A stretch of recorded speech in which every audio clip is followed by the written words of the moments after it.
Mr. Speaker, Mr. President, members of the board, delegates, and guests. 2022 is a year of milestone anniversaries at the AMA. In my remarks at our annual meeting in June, I celebrated our 175th anniversary and our remarkable legacy. Today, I'll focus on another anniversary. It's been 10 years since the launch of the AMA's long-term strategic plan.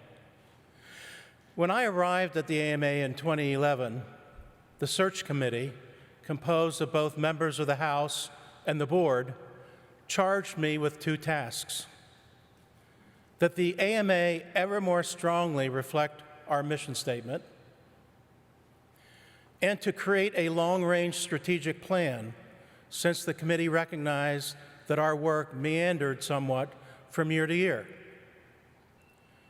Additionally, our board, at its retreat that year, added an atmospheric element to the charge: that the AMA's ultimate goal must always be one of impact. But for impact, one needs focus.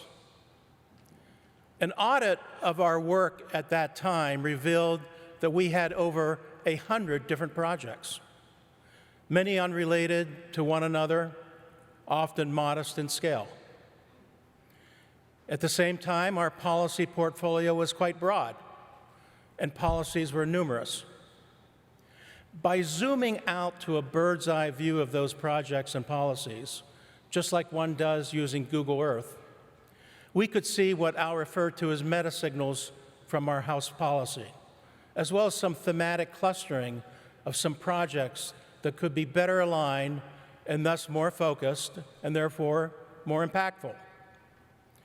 Consolidating and focusing on those meta-signals was key to developing an AMA long-range strategic plan. Now, I'll review that in a second, but first I'd like to make two related points. First, our long-range plan is dynamic. The framework of the plan evolves based on the needs of our ever-changing healthcare environment. Each year, management, working with the board and informed by the work of our councils, refines a 5-year environmental outlook. This allows us to continually shape the plan. Second, there will always be short-term needs to be attended to. While a focused long-range strategic framework concentrates our work and increases our impact, it does not consume 100% of our effort. What better example than the COVID pandemic?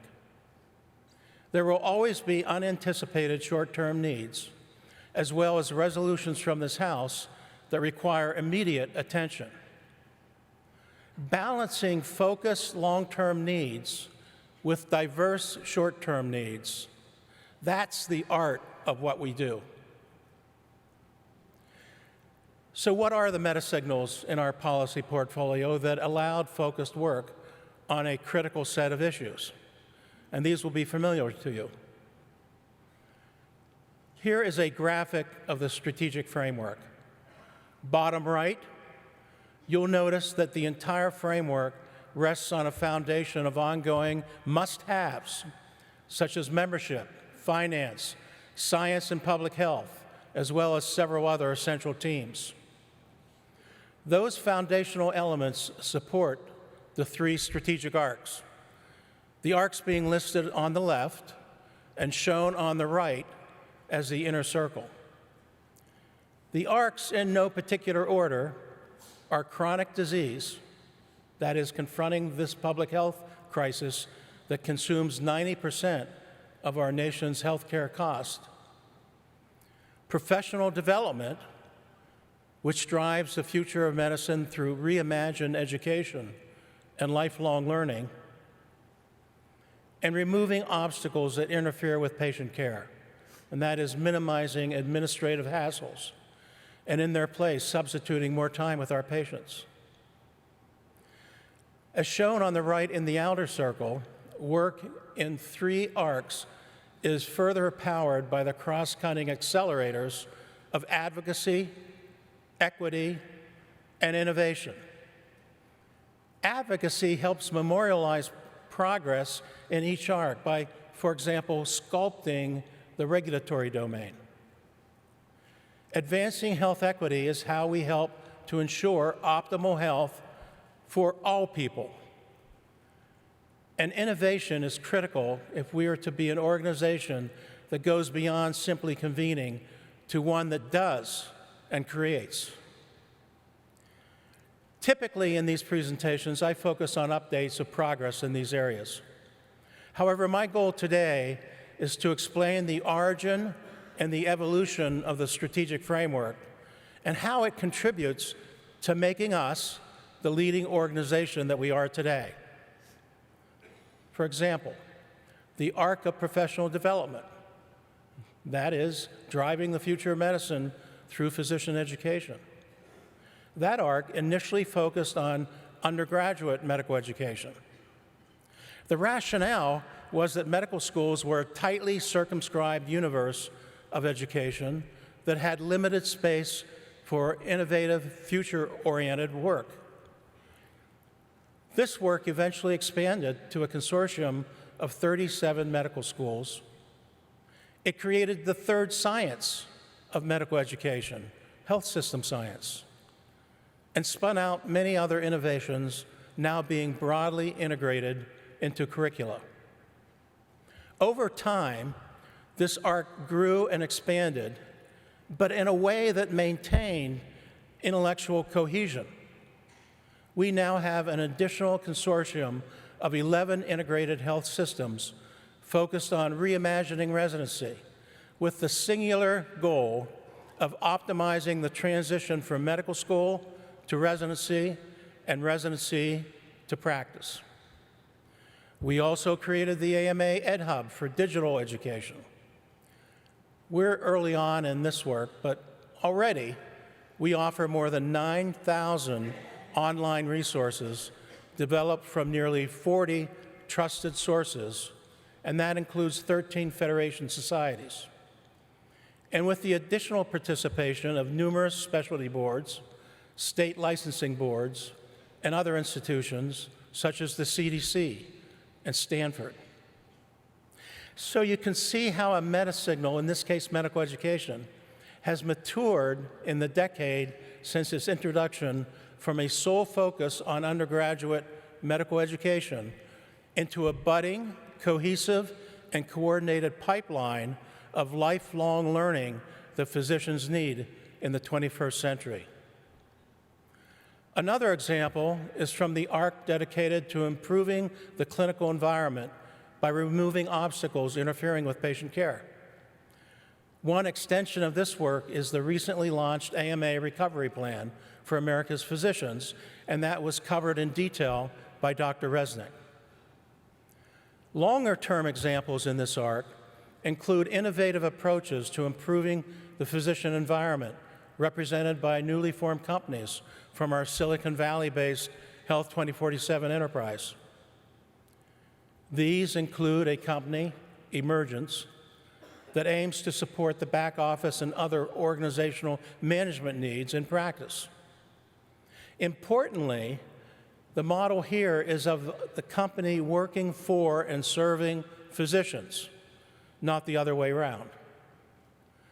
Another company, SiteBridge, imagines smaller practices being able to participate in clinical trials without the usual administrative and capital complexity, something that federal health agencies have expressed an interest in as they hope to obtain real-world data from diverse sources.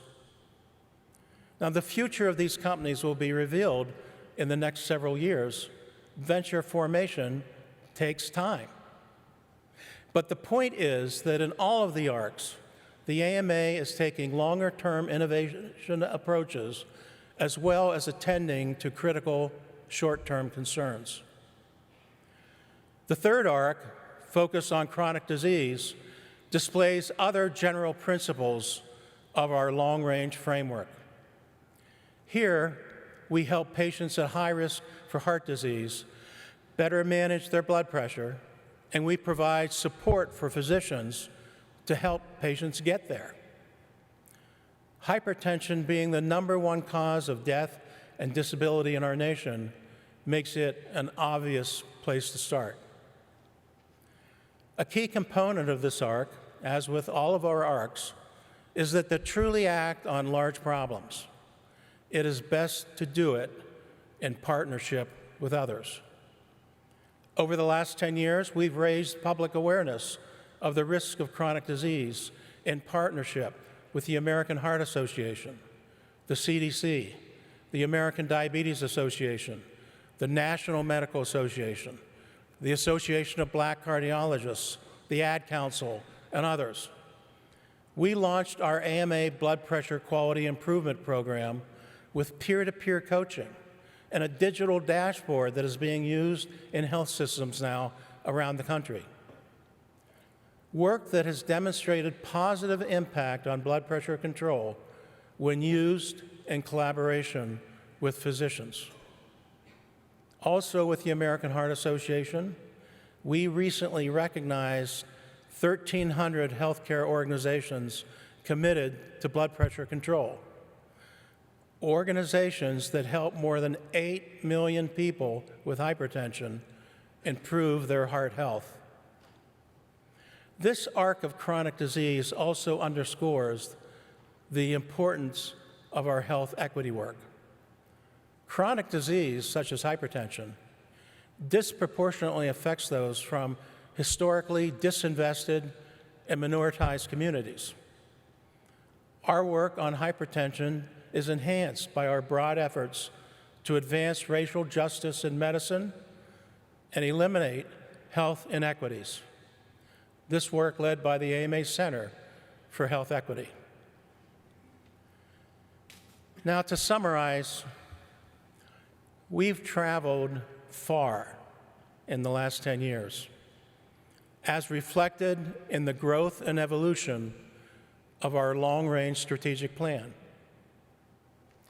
Understanding how we got here and the origin of what we set out to do, that information and an informative vantage point to evaluate the relevancy of our work today. I don't know what our health system will look like in 10 years, let alone mid-century. But I do know that if physicians don't have a better practice environment supportive of their efforts in patient care, if we don't train and educate physicians for the needs of 21st century medicine, if we don't better handle the tsunami of chronic disease now cascading on physician offices, if we don't do these three things on which our strategic framework focuses, then our healthcare system, regardless of its structure, will function even worse than it does today. It will be up to physicians. It will be up to physicians and physician leadership, and that's to all of us, to realize the promise of this work, which, in the most basic and fundamental of ways, promotes the art and science of medicine and the betterment of public health. Thank you.